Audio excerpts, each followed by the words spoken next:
So what's up everyone. अब हम आ गए लेक्चर नंबर 2 पे, जिसमें हम स्टार्ट करने वाले formation of a charitable objective company, मतलब not for profit organisation, section 8 company. हमने लेक्चर नंबर 1 में टाइप्स ऑफ कंपनीज, कंपनी की डेफिनेशन, वो सब हमने निपटा लिया था। एंड अब हम स्टार्ट करेंगे एनपीओ। सो एनपीओ क्या होती है? एनपीओ हमारा डिफाइंड है सेक्शन 8 में। सेक्शन 8 कंपनी हमारी अलग डिफरेंट होती है कंपनी बाकी कंपनी से, क्योंकि ये हमारी बनाई जाती है चैरिटेबल ऑब्जेक्टिव के लिए।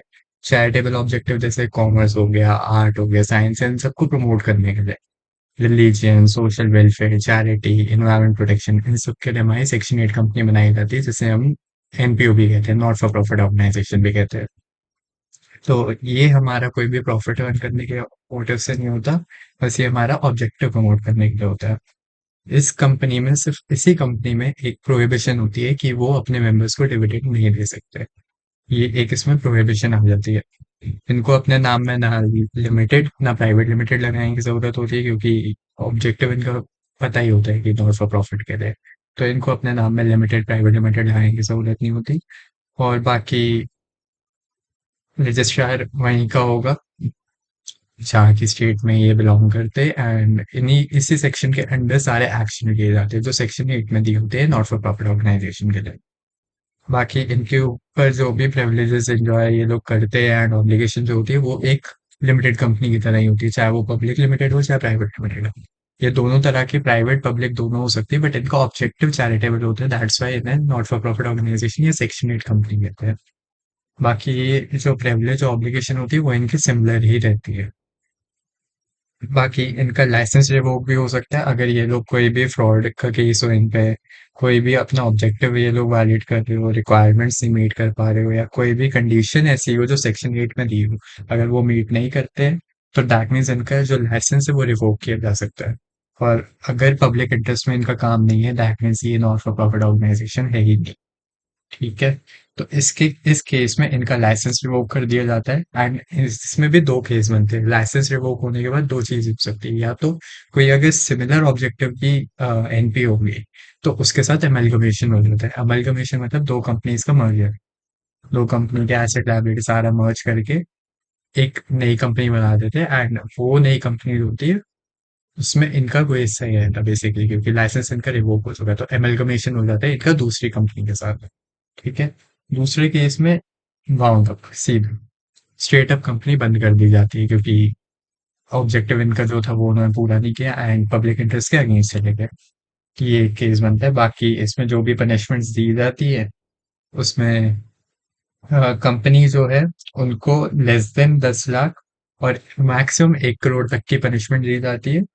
और बाकी जो इनके डायरेक्टर्स होते हैं उनको फीस 25,000 से लेके 25 लाख तक की फाइन दिया जाता है बेसिकली। हर डायरेक्टर भी इसमें फंसता है एंड कंपनी जो होती है वो भी फंसती है। कंपनी का हमारे जो अमाउंट है वो 10 लाख से कम नहीं और 1 करोड़ से नीचे है। 10 लाख से ज्यादा होना चाहिए एंड 1 करोड़ से कम होना चाहिए। जो डायरेक्टर होते हैं उनका 25,000 से ज्यादा एंड 25 लाख से कम। 10 लाख, 1 करोड़, 25,000, 25 लाख, ऐसा है। और जो भी इसमें फ्रॉडलेंट के केस होते हैं, इन सब में जितने भी ऑफिसर्स होते हैं, चाहे वो कोई भी ऑफिसर हो, चाहे वो कंपनी का हो या ऐसे कहीं का हो, तो उन पे सेक्शन 447 याद करने की जरूरत है। सेक्शन 447 के सारे जो अफेयर्स दिए जाते हैं फ्रॉडलेंट के, वो सब इन पे अप्लाई हो जाते हैं, जो भी पनिशमेंट्स होती है। बाकी इसके साथ हमारी सेक्शन 8 कंपनी एनपीओ खत्म हो जाता है एंड हम आते हैं डोरमेंट कंपनी पे। डोरमेंट कंपनी वो कंपनी होती है जो आज तो एक्टिव नहीं है, इनएक्टिव है, और इनकी कोई सिग्निफिकेंट अकाउंटिंग ट्रांजैक्शन नहीं है, और ये फॉर्म और रजिस्टर हो चुकी है कंपनीज एक्ट के अंडर। बट इनका अभी कोई काम नहीं है। इनका काम आगे जाके होगा कोई फ्यूचर प्रोजेक्ट में, या अभी एसेट होल्ड करके रख लिया या आईपी ले लिया, इंटेलेक्चुअल प्रॉपर्टी, या फिर कोई भी सॉफ्टवेयर ऐसा कुछ लेके खरीद के रख लिया एंड उसकी होल्डिंग रखनी है कहीं पर। तो इस वजह से ये कंपनी फॉर्म हो जाती है। अब इसमें मैं दो बातें बोली। एक तो सिग्निफिकेंट अकाउंटिंग ट्रांजैक्शन और इनएक्टिव कंपनी। इनएक्टिव कंपनी वो कंपनी होती है जो अभी बिजनेस कैरी नहीं कर रही, और उन्होंने कोई सिग्निफिकेंट अकाउंटिंग ट्रांजैक्शन नहीं की है 2 साल में, और या फिर उन्होंने अपनी फाइनेंशियल स्टेटमेंट और आईटीआर फाइल नहीं की है पिछले 2 फाइनेंशियल ईयर में। मतलब अगर वो कोई काम नहीं कर रहे तो वो इनएक्टिव कंपनी है। या फिर वो 2 साल से कोई भी सिग्निफिकेंट अकाउंटिंग ट्रांजैक्शन नहीं कर रही तो वो हमारी इनएक्टिव कंपनी है। एंड अगर वो लास्ट 2 साल से फाइनेंशियल स्टेटमेंट फाइल नहीं कर रही या फिर आईटीआर नहीं भर रही तो वो इनएक्टिव कंपनी। ये 3 केसेस है। बाकी अगर हम सिग्निफिकेंट अकाउंटिंग ट्रांजैक्शन की बात करें तो इसमें सारी की सारी ट्रांजैक्शन आती है अदर देन जो कंपनी रजिस्ट्रार को फीस पे करती है उसके अलावा सारी जो भी पेमेंट की जाती है एक्ट को फुलफिल करने के लिए, एक्ट की रिक्वायरमेंट को फुलफिल करने के लिए, उसके अलावा सारी शेयर अलॉटमेंट करने में जो उनकी फीस होती है वो सब कुछ, अकाउंटिंग ट्रांजैक्शन के अलावा सारी, और बाकी है कि मेंटेनेंस करने के लिए ऑफिस और रिकॉर्ड्स को, वो सारी पेमेंट्स को छोड़ के सारी की सारी अकाउंटिंग ट्रांजैक्शन जो होगी वो सिग्निफिकेंट अकाउंटिंग ट्रांजैक्शन होगी। सिर्फ 4 तरह के ट्रांजैक्शन होती है जो हमारी सिग्निफिकेंट अकाउंटिंग ट्रांजैक्शन में नहीं आती। एक तो अलॉटमेंट ऑफ शेयर्स, मेंटेनेंस का पैसा ऑफिस और रिकॉर्ड्स के, बाकी एक्ट के लिए आपने कोई पेमेंट करी हो और कोई भी रजिस्ट्रार को पेमेंट करी हो, ये 4 छोड़ के अगर कोई भी ट्रांजैक्शन होती है तो वो सिग्निफिकेंट अकाउंटिंग ट्रांजैक्शन में इंक्लूड हो जाती है। इसके साथ हमारी जो डोरमेंट कंपनी सेक्शन 455 कंपनी भी होती है, सेक्शन 455 डोरमेंट कंपनी हमारा खत्म होता है एंड हम अब आगे आते हैं निधि कंपनी पे। निधि कंपनी हमारा डिफाइंड है सेक्शन 406 में। अब निधि कंपनी की डेफिनेशन तो ऐसे दी गई है कि निधि और mutual benefit society means a company where the central government may be notification in the official gazette declare to be a Nidhi और म्यूचुअल बेनिफिट सोसाइटी। डेफिनेशन कोई ढंग से नहीं बता पा रही है, बट अगर हम वैसे देखें, निधि कंपनी वही कंपनी है जो सेंट्रल गवर्नमेंट जिसको निधि कंपनी बोल रहे। बट अगर निधि कंपनी का हम डायरेक्ट काम देखें तो निधि कंपनी वही होती है जो उनके मेंबर्स में लेन देन का हिसाब होता है।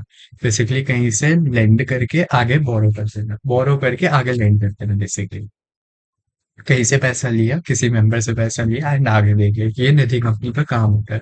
निधि कंपनी को म्यूचुअल बेनिफिट सोसाइटी भी बोलते हैं। ये हमारा डिफाइंड है सेक्शन 406 में एंड ये भी हमारा हाथ के हाथ खत्म हो जाता है। स्टार्ट होता है हमारा public financial institution. Public financial institution हमारा डिफाइंड है सेक्शन 2 क्लॉज 72 में। सेक्शन 2 क्लॉज 72 में हमारे ये कहते हैं कि पब्लिक फाइनेंशियल इंस्टीट्यूशन में वो है जो life insurance corporation of India, एक हमारा life insurance corporation of India L I C जो है वो हमारा पी एफ आई में इंक्लूड होता है। सिर्फ ये बोलते हैं कि एल आई सी हमारा इंक्लूड होता है पी एफ आई में। बाकी infrastructure development finance company limited जो है हमारा आईडीएफसी लिमिटेड, ये भी हमारा पीएफआई में इंक्लूड होता है। और अगर कोई भी यूनिट ट्रस्ट ऑफ इंडिया है जो कि एक्ट यूनिट ट्रस्ट एक्ट 2002 में डिफाइंड है, वो हमारा पीएफआई में इंक्लूड होता है। कोई भी ऐसी इंस्टीट्यूशन जो सीजी डिफाइन करते हैं, सीजी मतलब सेंट्रल गवर्नमेंट डिफाइन कर दे अंडर सेक्शन 465, वो हमारा पीएफआई में कंसिडर हो जाता है। और अगर कोई भी और इंस्टीट्यूशन है जो आरबीआई की कंसल्टेशन में सीजी ले, वो भी हमारा पीएफआई में इंक्लूड हो जाता है। मतलब अगर मोटा मोटा देखे तो सिर्फ 2 तरह की कंपनी है जो हमारी डिफाइंड है प्रॉपरली पीएफआई के अंडर। एक तो हमारा L I C life insurance corporation of India, और एक हमारा आईडीएफसी लिमिटेड। आईडीएफसी लिमिटेड और एल आई सी के अलावा हमारी 3 चीजें और आ जाती है जो यूनिट ट्रस्ट एक्ट 2002 में गिवन है एंड जो हमारा सीजी डिफाइन कर देती है अंडर सेक्शन 465। बाकी जो आरबीआई की कंसल्टेशन है, सेंट्रल गवर्नमेंट डिसीजन लेती है, वो हमारा पीएफआई में आ जाता है। सीधे साथ ये टॉपिक में हम बस अब पढ़ेंगे कि क्या आती है कंडीशन जो फुलफिल करनी पड़ती है इंस्टीट्यूशन को पीएफआई बनने के लिए। तो सिर्फ 2 कंडीशन है। एक तो सबसे पहले कोई भी ऐसी इंस्टीट्यूशन जो सेंट्रल स्टेट गवर्नमेंट कोई भी इस एक्ट में प्रीवियस कंपनी लॉ में डिफाइन करते हैं वो, और बाकी फिर जिसमें जो कोई भी गवर्नमेंट कंपनी है या तो वो डिफाइंड हो लॉ में और सेंट्रल गवर्नमेंट स्टेट गवर्नमेंट ने उनको डिफाइन कर रखा हो कि ये पीएफआई है, या फिर वो कोई गवर्नमेंट कंपनी, बेसिकली हर गवर्नमेंट कंपनी पीएफआई है। बाकी कोई भी ऐसी कंपनी अगर डिफाइंड है लॉ में कि वो पीएफआई है तो वो पीएफआई मान जाएगी। ये 2 केसेस में ही हमारी पब्लिक फाइनेंस इंस्टीट्यूशन बनती है। इसी के साथ ये टॉपिक खत्म। बाकी अगर हम नेक्स्ट टॉपिक पे आए तो हमारा अगला टॉपिक शुरू हो जाता है memorandum of association and article of association. तो इसमें सबसे पहले हम क्लासिफिकेशन ऑफ कैपिटल पढ़ेंगे। क्लासिफिकेशन ऑफ कैपिटल हमारा सबसे पहले नॉमिनल, ऑथराइज्ड और रजिस्टर्ड कैपिटल होता है जो कंपनी सबसे ज्यादा अमाउंट रेज कर सकती है as capital of the company, वो हमारा ऑथराइज कैपिटल होता है। इशूड कैपिटल वो होता है जो कंपनी इशू करती है कि आप इतने खरीद सकते हो, वो इशूड कैपिटल में आ जाता है। सब्सक्राइब्ड कैपिटल हमारा वो होता है जो पब्लिक सब्सक्राइब करती है of a company. Subscription basically आपके शेयर्स उन्होंने बाय कर लिए, वो सब्सक्राइब कैपिटल हो गया। कॉल्ड अप कैपिटल वो होता है जितना मंगा लिया। पेड अप कैपिटल वो होता है जितना आपने मंगा लिया। ये हमारा पेड अप होता है। पेड अप हमारा वो होता है जो पब्लिक ने पे कर दिया, ना कि मंगाया। याद रखना, कॉल्ड अप कैपिटल वो जितना मंगाया है, पेड अप जितना पे कर दिया। ये हमारा क्लासिफिकेशन ऑफ कैपिटल भी खत्म। एंड अब इसके बाद हम आते हैं kinds of share capital. Share capital दो तरह की होती है, preference and equity share capital. तो हमारा सबसे पहले अगर हम बात करें इक्विटी शेयर कैपिटल, तो इक्विटी शेयर कैपिटल के भी दो टाइप्स है, with voting rights, with differential voting right. Voting right देखो दोनों को मिले, बट एक को इक्वल वोटिंग राइट मिले एंड एक को डिफरेंशियल वोटिंग राइट। डिफरेंशियल मतलब अनइक्वल वोटिंग राइट्स हो गए। तो डिफरेंशियल वोटिंग राइट्स भी हमारे अलग अलग तरह से होते हैं, जिसमें डिविडेंड वोटिंग या कोई भी उनके रूल्स अपने हिसाब से बनते हैं, उसमें डिफरेंशियल होते हैं। बेसिकली किसी को डिविडेंड ज्यादा कम मिल रहा है, किसी को वोटिंग पावर कम ज्यादा मिल रही है, ये सब डिफरेंसेस आ जाते हैं इनमें। बाकी पार्टिसिपेशन में इनका कोई फर्क नहीं होगा at the time of winding up of या फिर कमेंसमेंट के टाइम, कोई भी मतलब अगर कोई भी केस हो, इनके कोई भी राइट्स अफेक्ट नहीं होने चाहिए इस टाइम पे। बाकी अगर हम बात करें प्रेफरेंस शेयर कैपिटल में, तो प्रेफरेंस शेयर कैपिटल को सबसे पहले इक्विटी शेयर होल्डर से सबसे पहले डिविडेंड मिलेगा, और इनके पास सबसे पहले इनका पैसा वापस आएगा before equity share capital. Preference वालों को प्रेफरेंस दोनों केसेस में दी जाएगी, एक वाइंडिंग के टाइम भी और डिविडेंड के टाइम। पैसा पहले वापस ही मिलेगा इन्हें। बाकी अगर इक्विटी शेयर कैपिटल की डेफिनेशन दे, तो सबसे easy definition, equity share capital is that capital which is not a preference share capital. Topic खत्म।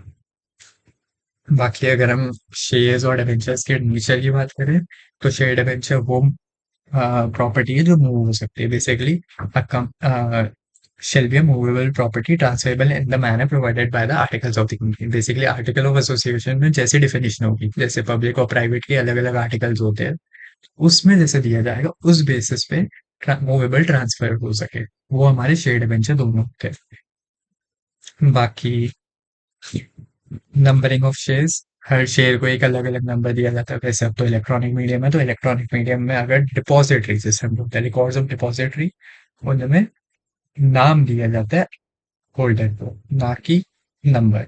नंबर की जगह नाम यूज करते हैं डिपॉजिटरी में। अगर कोई वैसे शेयर कोई पेपर वर्क में, that's a number, number allot किया जाता है उन्हें, और वो डिस्टिंक्टिव नंबर होता है हर शेयर से।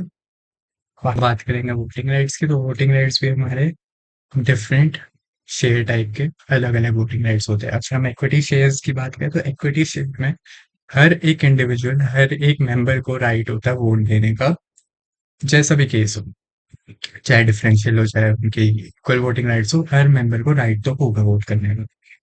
बाकी अगर प्रेफरेंस शेयर देखें, तो प्रेफरेंस शेयर्स को सिर्फ तभी राइट दिया जाता है इफ उनके कोई भी राइट्स में रेजोल्यूशन है, कोई भी वाइंडिंग अप का टाइम हो, वाइंडिंग अप का टाइम हो, या उनके राइट्स में चेंज आ रहा हो, या फिर कोई भी रीपेमेंट और रिडक्शन का हो, या फिर कोई भी उनके वोटिंग राइट्स में चेंज आ रहा हो। इन सब केसेस में बेसिकली अगर बिल्कुल बेसिक देखें, उनके कोई भी डायरेक्टली चेंज आ रहा हो रिलेशन, उनके कोई भी राइट्स में, ऑब्लिगेशन में कोई भी अगर डायरेक्ट चेंज है, तो उनको भी राइट मिलता है वोट करने का, चाहे उनकी वाइंडिंग अप का टाइम हो, चाहे रीपेमेंट का हो, चाहे कोई भी ऑब्लिगेशन हो, चाहे वोटिंग राइट्स का हो, चाहे उनकी पेमेंट का, डिविडेंड का कोई भी केस हो।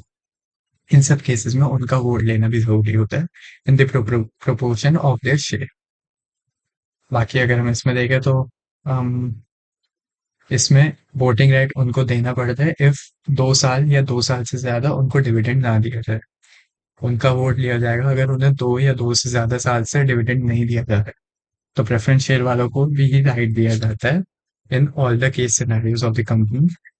तो हर रेजोल्यूशन से पहले उनका वोटिंग राइट लेना जरूरी है, मतलब उनका वोट लेना जरूरी है, राइट टू वोट मिलता है। बाकी इसके बाद हमारा टॉपिक शुरू हो जाता है मेमोरेंडम ऑफ एसोसिएशन। तो मेमोरेंडम ऑफ एसोसिएशन हमारा फाउंडेशन डॉक्यूमेंट होता है कंपनी का, एंड ये डॉक्यूमेंट हमारा कंपनी का बेसिकली फाउंडेशन, मतलब इसी डॉक्यूमेंट से हमारी कंपनी की शुरुआत होती है। अब यही डॉक्यूमेंट अगर बर्थ है हमारी कंपनी का, मतलब बर्थ मतलब राइट्स, ऑब्लिगेशन, जो भी उनकी ड्यूटीज, ये सब इसमें डिफाइंड होती है। तो इसी से पता लगता है कि हर किसी का इस डॉक्यूमेंट को जानना जरूरी है। तो इस टॉपिक में मेनली हम यही सब पढ़ने वाले हैं कि इनका क्या ऑब्जेक्टिव है कंपनी फॉर्म करने का। कंपनी फॉर्म करने का ऑब्जेक्टिव हो गया, पॉसिबल स्कोप हो गया कि किस स्कोप तक इनकी डीलिंग जाएगी, इससे ज्यादा नहीं जाएगी वो सब। बाकी कंपनी की पावर, कंपनी की एक्टिविटीज, कंपनी के जो शेयर होल्डर, क्रेडिटर, उन सबको पता होना चाहिए। डीलर्स जो है, इनके जिन सबसे डील करते हैं, चाहे वो इन्वेस्टर्स हो, जो मर्जी, उन लोगों को मेमोरेंडम ऑफ एसोसिएशन के बारे में पता होना चाहिए कंपनी के, before dealing in a trade with. तो इसमें अगर हम देखें तो ये एक कॉन्ट्रैक्ट होता है जो प्रेज्यूम किया जाता है हर किसी को पता होना जो उन उस कंपनी के साथ डीलिंग है। अगर वो कॉन्ट्रैक्ट में दिया, मतलब बेसिकली सेक्शन 399 जो है हमारा कंपनीज एक्ट का, वो डिफाइन करते हैं ये चीज कि हर किसी को पता होना चाहिए कि मेमोरेंडम ऑफ एसोसिएशन में क्या गिवन है, अगर वो एक कोई भी रिलेशनशिप में है कंपनी के साथ। बाकी अ,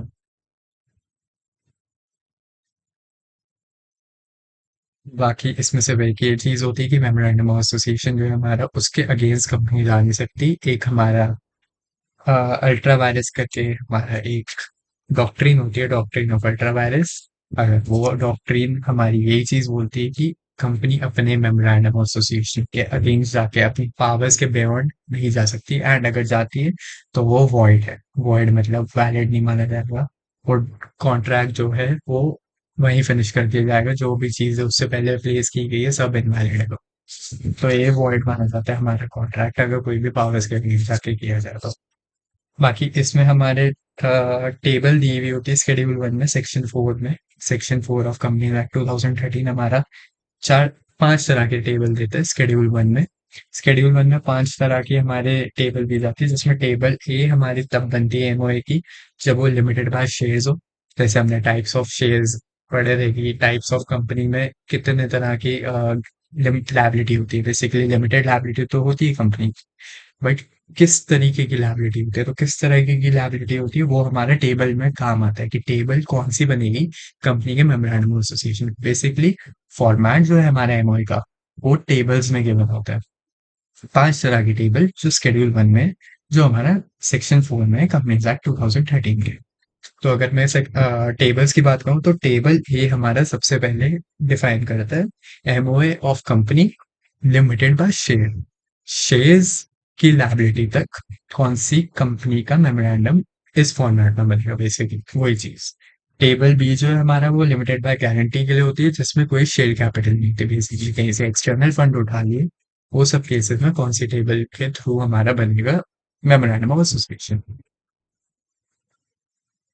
बाकी अगर टेबल सी की बात करें तो टेबल सी भी हमारा लिमिटेड बाय गारंटी और शेयर कैपिटल दोनों के मिक्सचर में बताता है कि कैसे मेमोरेंडम बनेगा कंपनी का।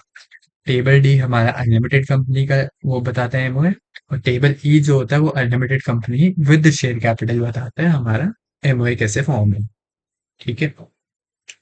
बाकी अगर मैं कंटेंट्स बताऊं मेमोरेंडम के, तो सबसे पहले हमारा नेम क्लॉज आ जाता है कि नेम क्या है कंपनी का, जिसमें लिमिटेड और प्राइवेट लिमिटेड एंड में लिखा होता है डिपेंडिंग कौन से टाइप की कंपनी है।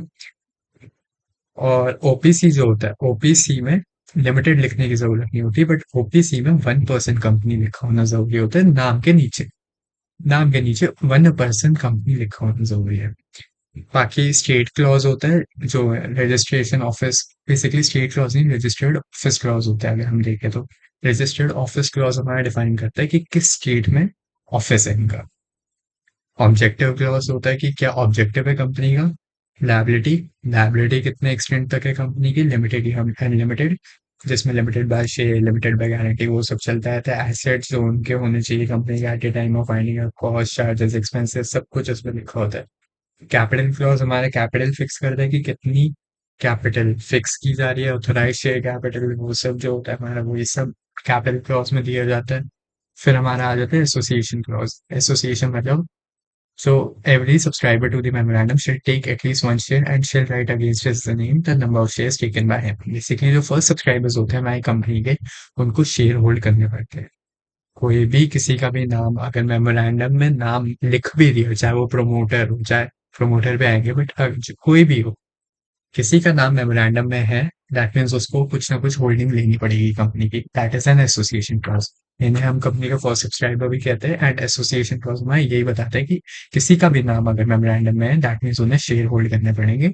और उसमें एसोसिएशन क्लॉज में ये लिखा जाता है उस बंदे का नाम, उससे कितने शेयर होल्ड करें। ठीक है, तो इसके साथ हमारा कंटेंट्स खत्म होता है। हमारे कंटेंट्स में छह कंटेंट बताए मेमोरेंडम के। सबसे पहले हमें नेम क्लॉज बताया है।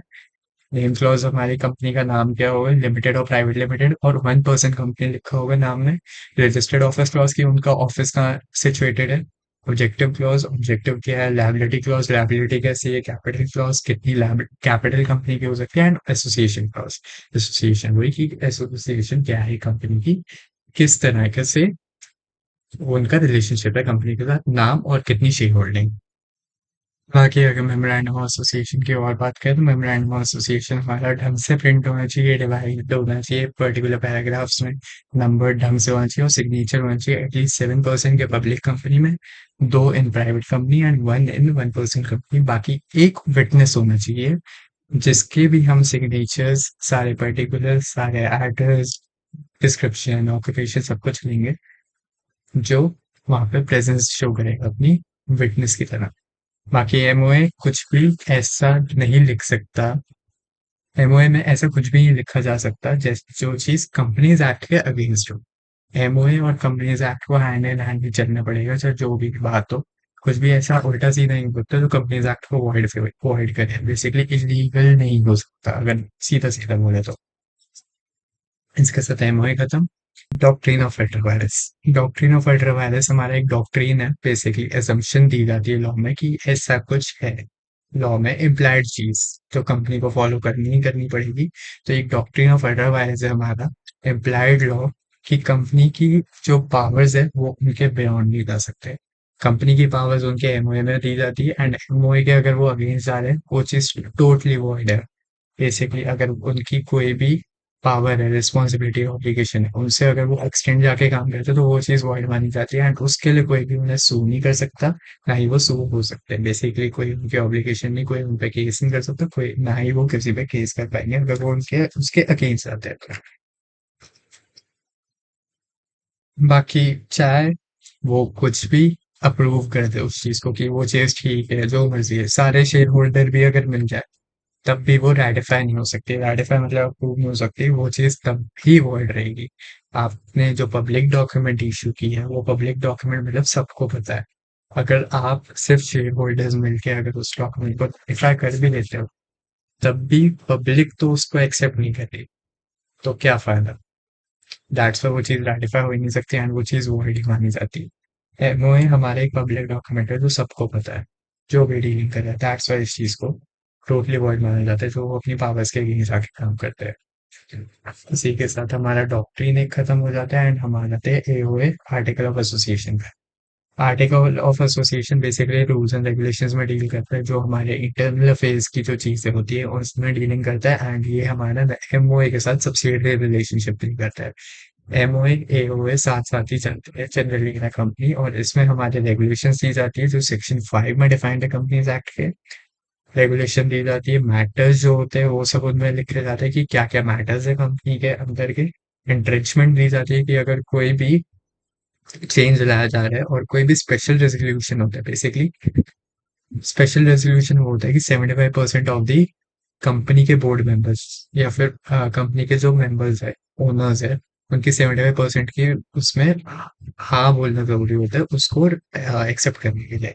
बट अगर कोई भी इंट्रेंचमेंट या स्पेशल कंडीशन डाल दी जाए, स्पेशल कंडीशन बोलते हैं इंट्रेंचमेंट को, अगर स्पेशल कंडीशन डाल दी जाए, अगर वो फुलफिल नहीं होगी तो दैट मीन्स वो चीज़ अप्लाई नहीं होगी कंपनी पे। बेसिकली कोई भी चेंजेस हो गया, कोई भी ऑल्टरेशन हो गई एओएम में, जो मर्जी उनके काम में जो भी है, अगर 75% लोगों की हानि होती है तो उसे स्पेशल रेजोल्यूशन बोलते हैं, और अगर कोई भी स्पेशल कंडीशन डाली है तो एंट्रेंचमेंट होती है। एंट्रेंचमेंट के प्रोविजन एओए में दिए जाते हैं कि अगर कोई भी एंट्रेंचमेंट है कंपनी की तो वो एओए में डिफाइंड होती है, कोई भी स्पेशल कंडीशन। बाकी manner of inclusion of entrenchment भी इसमें दिया जाता है कि एंट्रेंचमेंट कब कब अप्लाई होगी, कैसे कैसे अप्लाई होगी, वो सब इसमें दिया जाता है। स्पेशल रेजोल्यूशन सब कुछ दिया जाता है इसमें कि अगर एंट्रेंचमेंट अगर दी गई है तो एंट्रेंचमेंट हमारी at the time of formation सबको बताया जाना चाहिए, और अगर एग्री किया जाना चाहिए by all members of private company, and special resolution by the private company, public company. अगर पब्लिक कंपनी है तो 75% लोगों की हाँ होनी चाहिए, और प्राइवेट कंपनी है तो सारे शेयर होल्डर्स की हाँ होनी चाहिए उसमें। At the time of formation अगर है तो बहुत ही अच्छा है। दो केसेस, फॉर्मेशन या फिर बाद में जाके अगर होता है तो ऑल मेंबर्स की एक्सेप्टेंस या फिर स्पेशल रेजोल्यूशन, दो ही केसेस होते हैं।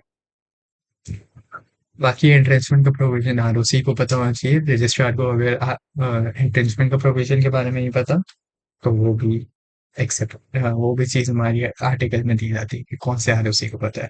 एंट्रेंचमेंट नहीं फिर तो डिफरेंट ही केस है।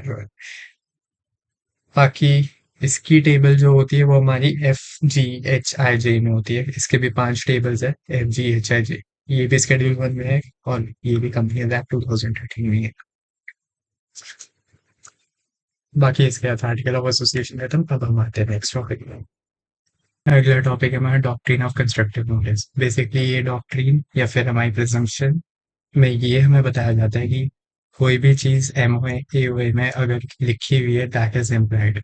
बेसिकली लॉ हमारे यही कहता है कि अगर कोई भी चीज एमओए एओए में डिफाइंड है तो वो पब्लिक डॉक्यूमेंट है ही, क्योंकि वो आरओसी के पास होता ही है। सारे के सारे सर्टिफिकेट्स, उनका खुद का डॉक्यूमेंट, एमओए एओए जो मर्जी, उनकी सारी पेमेंट्स के रिकॉर्ड्स, सारा कुछ आरओसी के पास होता है and it becomes a public document और वो पब्लिक इशू करा के देख सकती है। तो इट इज इम्प्लाइड कि जो भी पब्लिक उनके साथ डीलिंग में आ रही है उनको एमओए एओए डॉक्यूमेंट इन सब के बारे में पता होगा। एंड अगर कोई भी चीज इसके चाहे उन्हें पता हो ना पता हो, अगर कोई भी चीज डीलिंग होती है तो वो एमओए एओए के अगेंस्ट जाके नहीं होगी, अनलेस एंड कोई भी और डॉक्यूमेंटेशन कॉन्ट्रैक्ट हो। तो उस केस में तो डिफरेंट केस सिनेरियो होता है। बट इट इज इम्प्लाइड कि जो भी एमओए एओए डॉक्यूमेंट्स में गिवन है उनके, वो चीज ट्रू है एंड सामने वाले ने पढ़ी हुई है, चाहे वो उसे पढ़े ना पढ़े, बट उन्होंने पढ़ी हुई है ऐसा इम्प्लाई किया जाता है लॉ में। वो पढ़े या ना पढ़े या वो डीलिंग है, और जो भी डॉक्यूमेंट्स हमारे आरओसी के पास है तो वो हमारे वैलिड माने जाते हैं बाय द लॉ। ठीक है। इसके बाद हमारा टॉपिक आता है डॉक्ट्रिन ऑफ इंडोर मैनेजमेंट, जो कि हमें बचाता है एज अ पब्लिक या फिर एज अ शेयर होल्डर या फिर कोई भी, ऐसा हमें बचाता है इस डॉक्ट्रिन ऑफ कंस्ट्रक्टिव नोटिस से। बेसिकली फायदा उठाने वाले केसेस से, कि डॉक्ट्रिन ऑफ कंस्ट्रक्टिव नोटिस का फायदा उठा के कंपनी अगर बेनिफिट ले तो उस केस में कैसे बचा जाता है। तो उसमें हमारा डॉक्ट्रिन ऑफ इंडोर मैनेजमेंट आता है, जिसमें डॉक्ट्रिन ऑफ कंस्ट्रक्टिव नोटिस को हटाया जा सकता है। तो इसमें ये बताया जाता है डॉक्ट्रिन ऑफ इंडोर मैनेजमेंट में कि पब्लिक को ये चीज पता होनी जरूरी नहीं है कि इंटरनल अफेयर्स कैसे चल रहे हैं कंपनी में। आउटसाइडर्स को इंटरनल अफेयर्स के बारे में पता होना जरूरी नहीं है, और उनको ऐसी उनकी एजम्पशन होती है कि डिटेल्ड फॉर्मेलिटीज जो है वो सारी कंपनी देखेगी एज पर द एक्ट। जो एक्ट के कंपनी के होंगे उसी बेसिस पे आउटसाइडर्स देखेंगे, ना कि कंपनी देखेगी। कंपनी को ऐसा जो कंपनी शो करेगी आउटसाइडर, वो चीज ही आउटसाइडर मानेगा, ना कि जो एमओए एओए में लिखा होगा वो।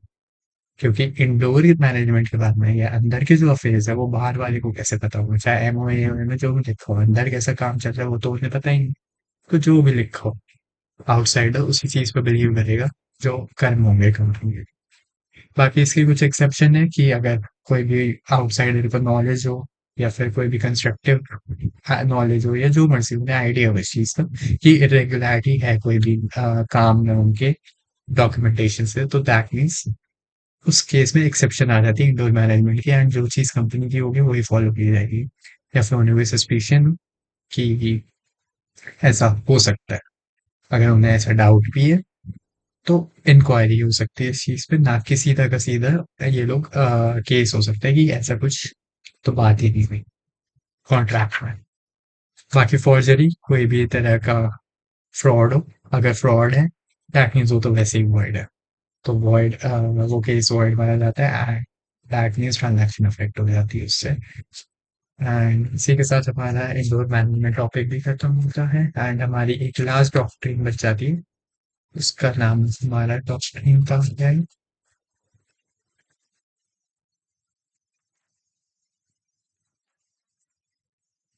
डॉक्ट्रिन ऑफ लिफ्टिंग ऑफ और पियर्सिंग द कॉर्पोरेट व्हील।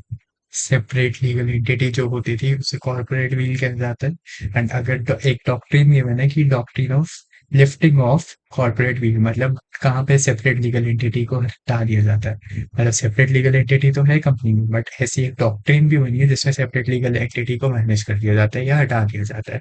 तो ये डॉक्ट्रिन हमारी कहती है कि कोई भी ऐसा केस हो जिसमें